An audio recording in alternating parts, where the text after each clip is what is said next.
Hi, welcome to part 4 of this 11 part workshop series for GTM Bootcamp.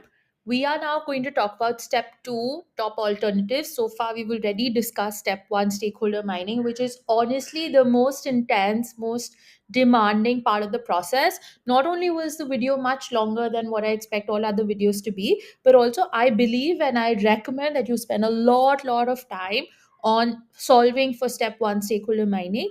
Once you're done with that, please go back and look at that video. We get to step 2, alternatives. Now you'll see that I have actually organized the entire workbook or GTM canvas, whatever you want to call it, in a step by step format. So when I say step 2, top alternatives, you know where to get. In the future also, whenever I'm talking about the specific steps, you have to get to that sheet so that you can follow along. So look at step 2, we look at top alternatives, we look at the SWOT, strengths, weaknesses, opportunity, etc. I'm just going to quickly explain what that means. So at this point, you already have the top alternatives that you see each of your stakeholders refer to, whether it's direct competitors, it's indirect solutions, or it's the status quo. I believe if you followed the previous step well, you have already filled out the product name part of the entire step 2, right? Now for each of these we have to identify their strengths, their weaknesses, their opportunities, and their threats. You can AI it for cleanliness, but don't use AI to make common sense, right? Like it'll give you so many answers, it'll give you so many words that may not make a lot of sense. What I want you to do is focus on really from a consumer POV, what is it that it's doing. The strengths, when you identify them, they become the must haves in your product. This is non negotiable. So, this works even if you don't have a product right now. Like, let's say you're saying that I want to solve this problem, but I don't know how to solve it. This is a great practice session, even for that. The weaknesses of that product, where you've maybe consumed them, you've identified, and there you're identifying, what is it that doesn't work? Where can I create differentiation if I really solve for them? Why are users sticking to that solution even though it's not perfect? What is it that's really working?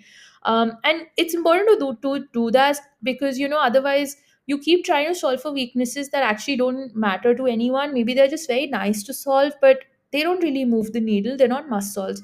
I'll give you an example. SuperU launched protein chips earlier this year with no sugar added. First of all, I want to ask you, do you know chips or potato chips or Lay's or Uncle Chips in general? They always have some sugar in them. And that is because sugar allows the masala to stick better. SuperU's intention was not to use sugar. And the, I find them really tasty, honestly. And I think like without using sugar, there was a little dip in the taste. It could have been even better had we used sugar, but because we didn't, because we thought it was a weakness of products in that category, we didn't use it. But it was just a nice to solve.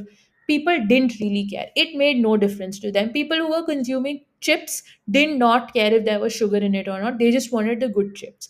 So even though there are weaknesses, it's not enough to have identified them to create differentiation. We also have to identify if they are nice to solve weaknesses, or they are a must solve weakness for the user, right? The third is opportunities. Now opportunities are additional areas in which you can solve that problem. So remember, I'm just going to actually go back to that slide. Yeah, it's here. Yeah. So remember, in step 1, stakeholders mining, we did jobs to be done. There was a main job to be done, and there were related jobs to be done. So similarly, in opportunities, you want to see if there are any other additional related jobs to be done. They might be nice to have, but if for them to be must haves, they have to enable some kind of behavior change, and it should also be easy for the consumer to change behaviorally for those two must haves. Okay. If any of this is not clear to you, because I'm trying to be crisp, but if any of this is not clear to you, you know what to do. You have to comment your questions so that I can answer them for you.